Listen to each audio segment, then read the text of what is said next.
Hello everyone. Welcome to get mining the success story. तो आज के इस वीडियो में हम एक सक्सेस जर्नी के बारे में बात कर रहे हैं। आज हमारे साथ जुड़े हुए हैं अनिकेत, जिन्होंने ऑल इंडिया रैंक 159 अचीव किया है। तो first of all, congratulation Aniket. Thank you. तो अनिकेत, जैसा कि जिस दिन रिजल्ट आया उस दिन आपकी फीलिंग कैसी थी? क्या आप एक्सपेक्ट किए थे कि आप एक अच्छा रैंक अचीव कर सकते हैं? फीलिंग तो बहुत मतलब डर सा लग रहा था, जो स्वाभाविक सभी के साथ होता है। हम्म। और रैंक का ऐसा कुछ एक्सपेक्टेड नहीं था, मुझे लग रहा था शायद मैं 200-250 के पास ही आऊंगा एज अ प्रीवियस डेटा। हम्म। फिर मुझे पता चला कि थोड़ा क्लोज आ रहा था। बहुत सारे लोगों का मेरे नंबर के पास आ रहा था जिनका रैंक समथिंग 150 141। तो मैं एक्सपेक्ट कर रहा था कि मेरा भी अराउंड 150 आएगा। अच्छा, मतलब आपको पहले से आइडिया लग गया था कि 150 के अराउंड आने वाला है। जी। तो आप अनिकेत अपने बैकग्राउंड के बारे में बताएं कि आप कब पास आउट हुए, आपकी स्कूलिंग कहाँ से हुई, आपने ग्रेजुएशन कहाँ से किया, और गेट को लेके आपके अंदर मोटिवेशन कब आया? सबसे पहले मेरा नाम अनिकेत डहरवाल है। मैं बालाघाट डिस्ट्रिक्ट मध्य प्रदेश से बिलोंग करता हूँ। मेरे स्कूल यहीं लोकल बालाघाट से हुआ था, सीबीएसई बोर्ड से। उसके बाद मैं स्विच कर लिया था अपना बीटेक माइनिंग रायपुर से, मैथ्स यूनिवर्सिटी से मैंने बैचलर्स की है अपनी, जहाँ की मेरा रिजल्ट ठीक ही रहता था, मतलब बुरा नहीं था। और उसके बाद फिर पता चला लास्ट ईयर में आने के बाद कि गेट भी चीज़ होता है। तो 2022 जो मेरी बैच पास आउट बैच है, उस टाइम मतलब पास आउट ईयर है, उस टाइम मुझे पता चला कि गेट भी चीज होता है। तो मैं उतना प्रिपेयर नहीं था उस टाइम, बस ऐसे ही चल रहा था। उसके बाद मैंने फुल प्लेस तैयारी 2023 के लिए की हुई थी। अच्छा, तो आपने 2022 से अपना गेट का तैयारी स्टार्ट किया, राइट? जी। उसके पहले आपने नहीं सोचा था?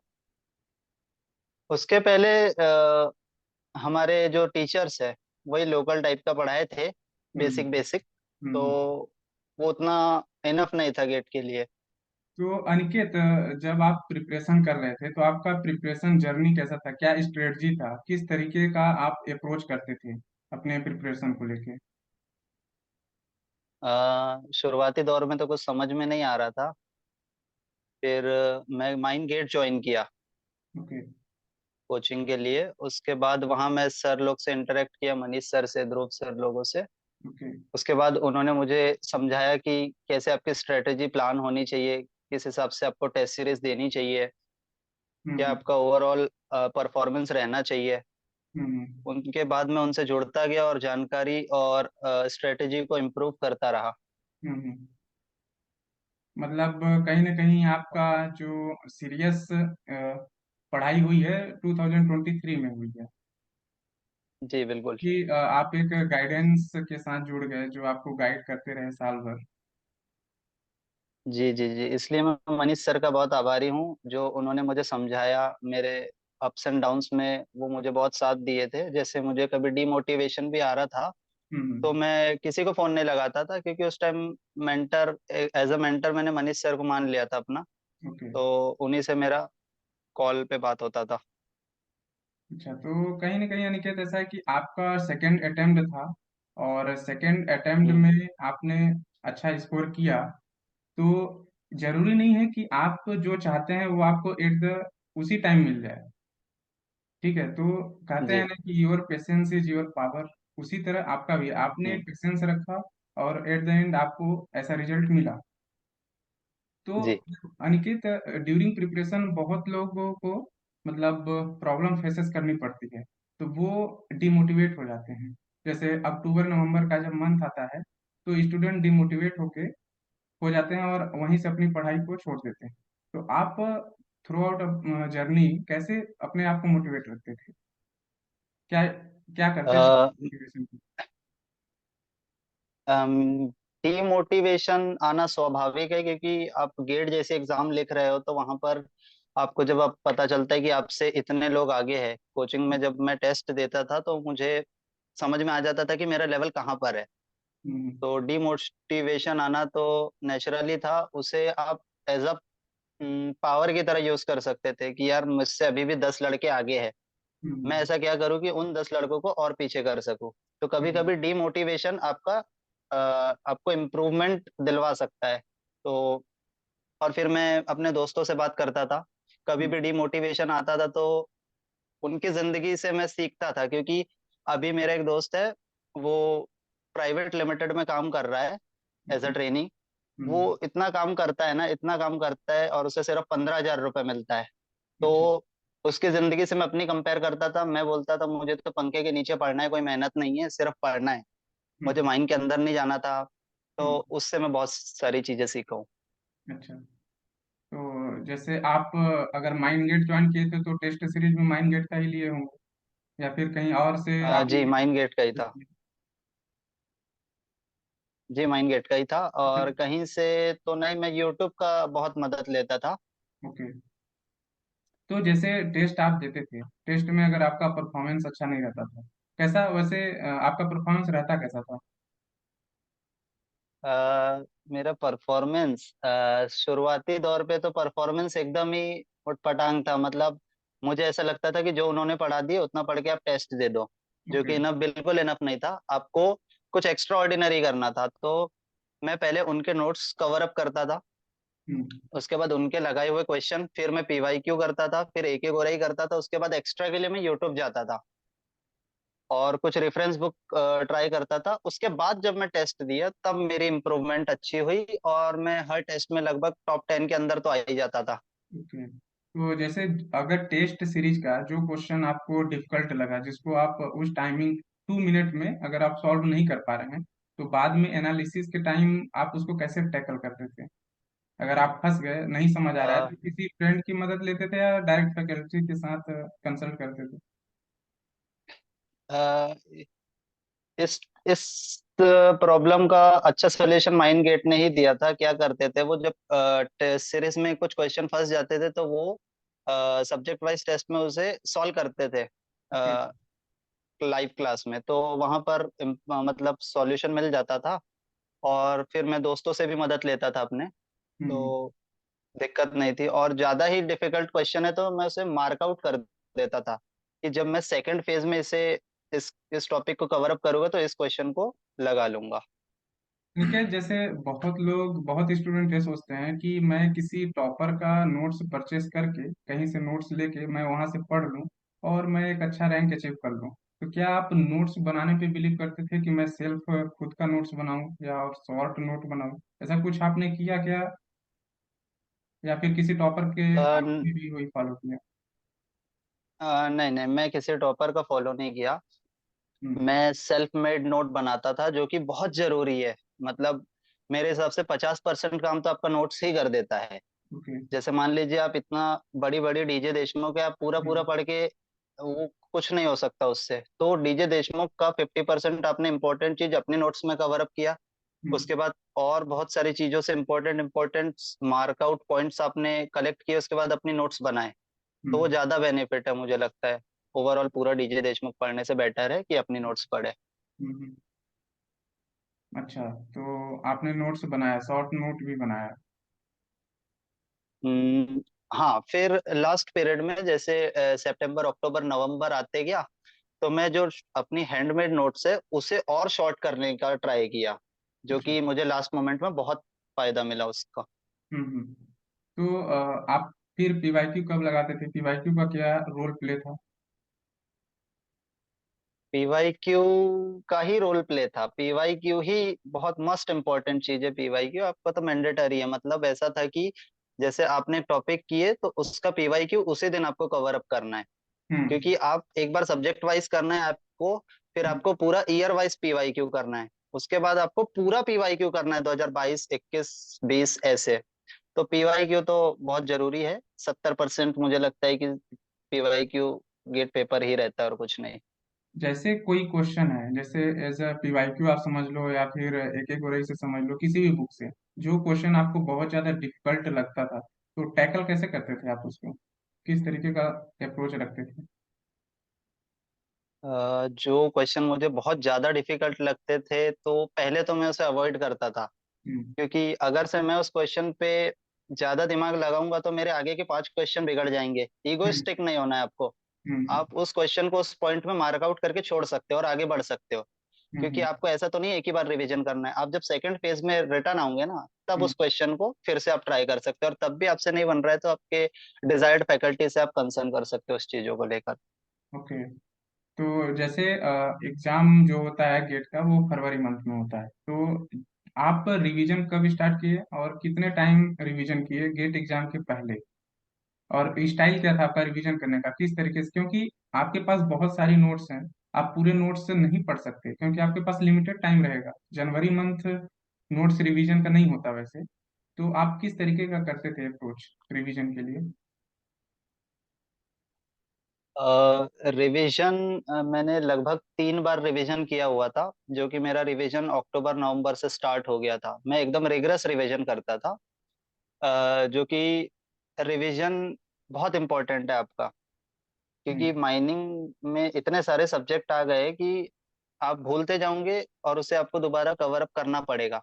हम्म। तो रिवीजन मेरा 3 बार हो चुका था, और रिवीजन का मेरा स्टाइल था कि आप पहले सब्जेक्ट, जैसे मान लीजिए आपने स्ट्रिपिंग रेशियो किया, ओके। स्ट्रिपिंग रेशियो आपने पढ़ लिया, उसके टाइप्स पढ़ लिए, उसके हम्म बाद उसके क्वेश्चन लगा लिए, उसके बाद उसके पीवाई क्यू लगा लिए, हम्म, और एडिशनल के लिए यूट्यूब आपने कर लिया।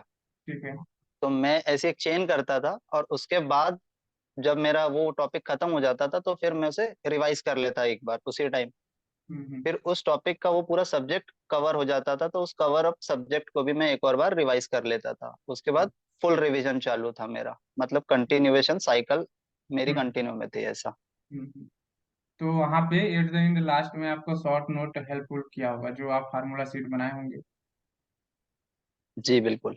तो जब आप पेपर दे रहे थे 3 घंटे ड्यूरेशन में, तो आपके माइंड में कुछ ऐसा क्रिएट हो रहा था क्या क्वेश्चन, या फिर पेपर देखते ही आपको क्या फीलिंग क्या आया? पेपर इजी है या टफ है या फिर मेरे लायक है, मैं अच्छा कर जाऊंगा, क्या कैसा लग रहा था?